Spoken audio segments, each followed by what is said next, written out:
இந்த பிப்ரவரி மாதம் 11ஆம் தேதி புதன்கிழமை இந்த காலையில நீங்க நல்லா இருப்பீங்க. ரொம்ப ரொம்ப நல்லா இருப்பீங்க. அன்பான தேவனுடைய பிள்ளைகளே, ஒவ்வொரு நாளும் அனுதினமும் இந்த வார்த்தையை கேட்கின்ற ஒரு நபராய் நீங்கள் இருப்பீர்களேயானால் நான் சொல்லுகின்றேன், நீங்கள் ஒரு பெரிய மாற்றத்தை, ஏற்றத்தை, மறுரூபத்தை உங்க லைஃப்ல நிறைய நீங்க உணர ஆரம்பிப்பீங்க. ஏனென்றால் அனுதினமும் நீங்கள் கேட்கக்கூடிய இந்த சத்தியங்கள் நீங்கள் நன்றாயிருப்பதற்கான சத்தியங்கள். அந்த சத்தியத்தில் இருக்கக்கூடிய தரமான ஆசீர்வாதங்களை கர்த்தருடைய ஆவியானவர் உங்கள் வாழ்விலே சாத்தியமாக்குவார். ஆகவே ஒரு நாளும் தவறாம இந்த வார்த்தைகளை அனுதினமும் காலையில் கேட்டு உங்கள் காரியத்தை துவக்குங்கள். நீங்க ரொம்ப நல்லா இருப்பீங்க. ரொம்ப ரொம்ப நல்லா இருப்பீங்க. நீங்கள் ஆசீர்வதிக்கப்பட்டிருப்பீர்கள். நீங்கள் உங்கள் சொந்த வாழ்க்கையில் ரொம்ப நல்லா இருக்கணும், உங்க மன சமாதானம் நல்லா இருக்கணும், உங்கள் உடல் ஆரோக்கியம் நல்லா இருக்கணும் அப்படின்னு சொன்னா உங்க உறவு ரொம்ப நல்லா இருக்கணும். உங்களுடைய குடும்ப உறவு, மக்கள் செல்வாக்கு, நீங்க பணி செய்கிற இடத்துல, நீங்கள் சந்திக்கிற இடத்துல, நீங்கள் குடியிருக்கிற இடத்துல, நீங்கள் இருக்கக்கூடிய சபையில, நீங்க இருக்கக்கூடிய பள்ளிக்கூடத்துல, நீங்கள் எங்கு அங்கம் வகிக்கின்றீர்களோ உங்களை சார்ந்திருக்கக்கூடிய மனிதர்கள் மத்தியில உங்களுக்கு நல்ல மக்கள் செல்வாக்கு இருக்க வேணும். மனுஷருடைய கண்ணில் உங்களுக்கு தயவு இருக்க வேணும். அநேகர் சொல்வது, ஆண்டவருடைய தயவு எனக்கு இருந்தா போதுங்க, ஆண்டவர் கிருபை கிடைச்சா போதுங்க, தயவு கிடைச்சா போதுங்கன்னு சொல்றோம். நான் சொல்றேன், கர்த்தருடைய பிள்ளைகளே, ஆண்டவருடைய தயவு தான், கிருபை தான் மக்கள் கண்ணில் உங்களுக்கு செல்வாக்கையும் தயவையும் ஏற்படுத்தி கொடுக்கும்.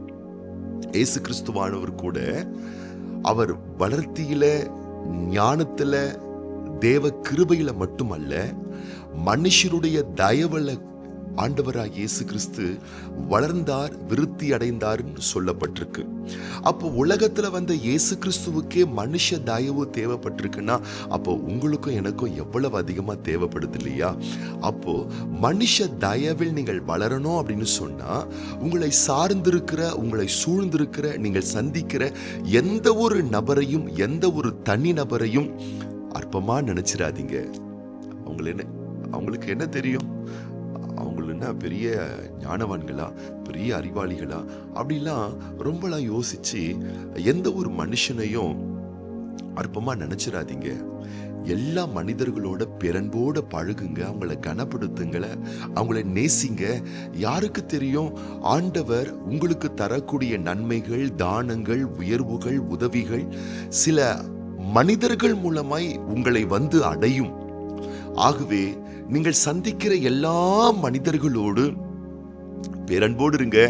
நீங்க ரொம்ப ரொம்ப நல்லா இருப்பீங்க.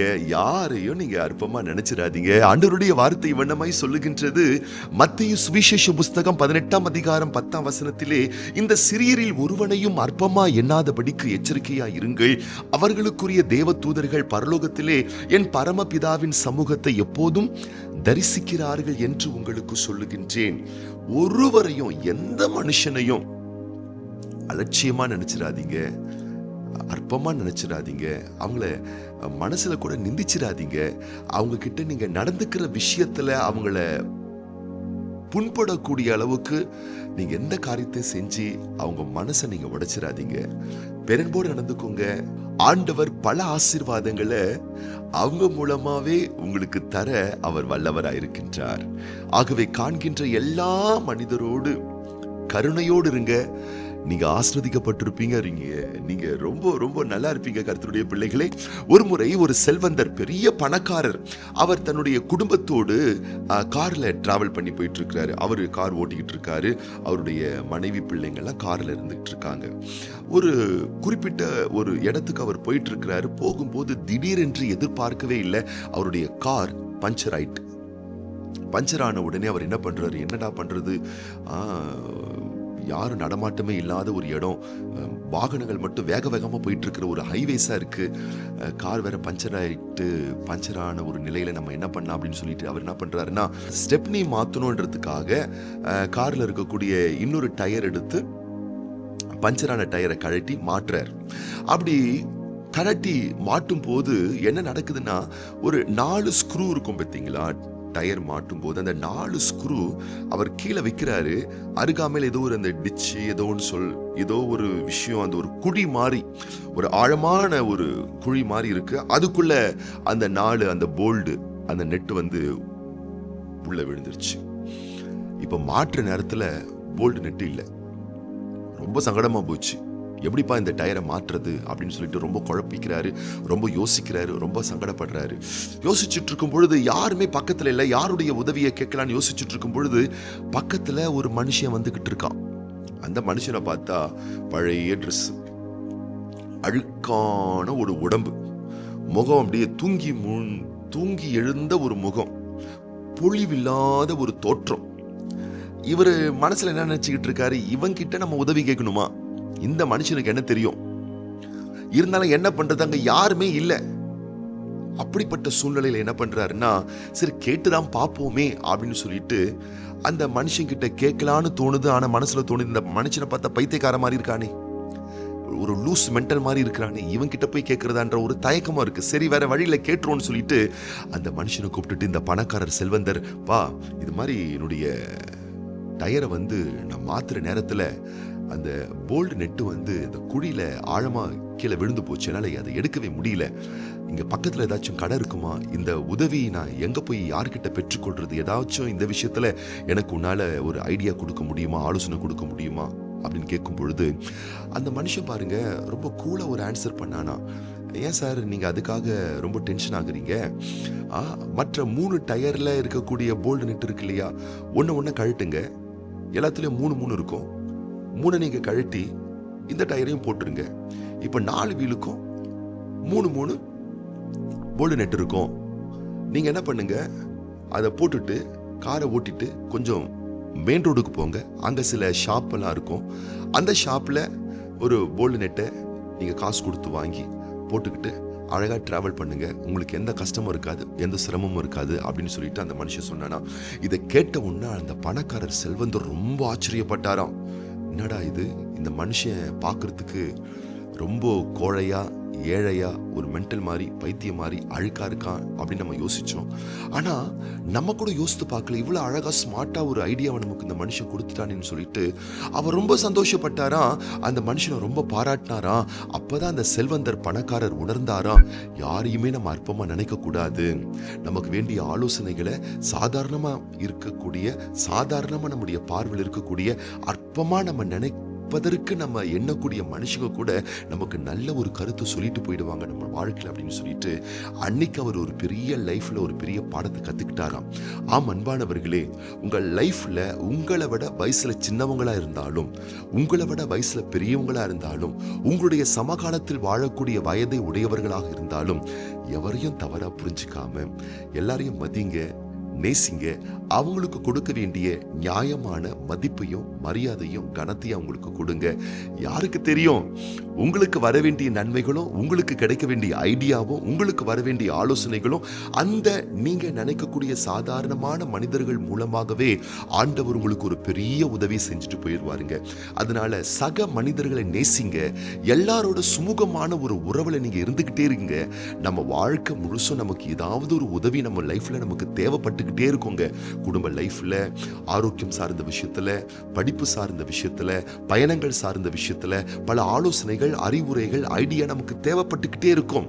ஆகவே பலதரப்பட்ட மனிதர்களை சந்திங்க, பேசுங்க, சந்திங்க. அவங்களோட நல்ல ஒரு இணக்கமான, சுமூகமான நல்ல ஒரு உறவை மெயின்டைன் பண்ணுங்க. ஆண்டவர் உங்களுக்கு தரக்கூடிய பல ஆலோசனைகளை, உங்களுக்கு தர வேண்டிய பல ஐடியாக்களை, உங்களுக்கு தர வேண்டிய பல தானங்களை, நன்மைகளை மனுஷர்கள் மூலமா தான் ஆண்டவர் செய்வார். ஆகவே கர்த்தரை கனப்படுத்துவது போல், கர்த்தரை நேசிப்பது போல், கர்த்தரை மதிப்பது போல், அவருடைய சாயலிலே, அவருடைய ரூபத்திலே படைக்கப்பட்ட அவருடைய படைப்புகளாய் இருக்கக்கூடிய எல்லா மனிதர்களையும் பேரன்போடு நடத்துங்க. அப்புறம் என்ன, நீங்க நல்லா இருப்பீங்க, ரொம்ப ரொம்ப நல்லா இருப்பீங்க. நீங்கள் ஆசீர்வதிக்கப்பட்டிருப்பீர்கள். இன்றைக்கு உங்களுடைய மக்கள் செல்வாக்கு பெருகும்படி, உங்களுடைய உறவு சார்ந்த விஷயத்துல நல்ல ஒரு வலிமையான உறவுகள் கட்டப்படும்படி, உங்களுடைய வாழ்க்கையில நல்ல நல்ல மனிதருடைய தொடர்புகள் உண்டாகும்படி கர்த்தருடைய நாமத்தினால நான் உங்களை பிளஸ் பண்ண போறேன், உங்களை நான் வாழ்த்த போறேன், உங்களுக்காக நான் ஜெபம் பண்ண போறேன். அது போலவே இன்னைக்கு இந்த பிப்ரவரி மாதம் 11ஆம் தேதி புதன்கிழமை, இன்னைக்கு பிறந்த நாள் காணக்கூடிய நம்முடைய அன்பு சகோதரர் ஜி வெங்கடேஸ்வர், சிஸ்டர் AFC, அது போலவே அன்பான பிள்ளைகள் தீபக், பிரீத்தி ஜமீன், எம் சாந்தி, இவங்கெல்லாம் இன்னைக்கு பிறந்த நாள் காணவிருக்கிறாங்க. அது போலவே இன்றைக்கு திருமண நாள் காண இருக்கின்ற நம்முடைய அன்பு சகோதரர் கே சாமுவேல், சிஸ்டர் எஸ் அற்புதம் தம்பதியார், அன்பு சகோதரர் சதாம் குமார், சிஸ்டர் கே திவ்யா தம்பதியார், அன்பு சகோதரர் அன்பரசன், சிஸ்டர் AFC தம்பதியார், அன்பு சகோதரர் S Vijayan, sister V Sharmila தம்பதியார் இன்னைக்கு திருமண நாள் காண இருக்கிறாங்க. இவங்களுக்காக நம்ம ஜெபம் பண்ண போறோம். கண்களை மூடி நம்ம ஜெபம் பண்ணலாமா? எங்கள் அன்பின் பரிசுத்தமுள்ள தூய தகப்பனே, இந்த பிப்ரவரி மாதம் 11ஆம் தேதி புதன்கிழமை இந்த காலையிலே இந்த வார்த்தை கேட்டுக்கொண்டிருக்கக்கூடிய ஒவ்வொரு பிள்ளைகளையும் வலக்கரம் நீட்டி தொட்டு நிறுத்தாமே ஆசீர்வதிப்பீராக. காலைதோறும் உடைய கிருபைகள் புதியதா இருக்கின்றது. உடைய புதிய வளமான கிருபைகளை நீர் உடைய பிள்ளைகள் வாழ்வில் இந்த காலையிலே வருஷிக்க பண்ணுவீராக. ஆண்டவரே, இந்த உலகத்திலே உடைய பிள்ளைகள் நல்வாழ்வு பெற்று வாழ, ஆண்டவரே, ஒரு பெரிய மக்களுடைய கண்களிலே தயவுகள் பெற்று வாழ, மக்கள் செல்வாக்குடன் வாழ நீர் ஒவ்வொரு பிள்ளைகளுக்கும் சகல ரகமான கிருபைகளை நீர் உமது பிள்ளைகள் வாழ்வில் வருஷிக்க பண்ணுவீராக.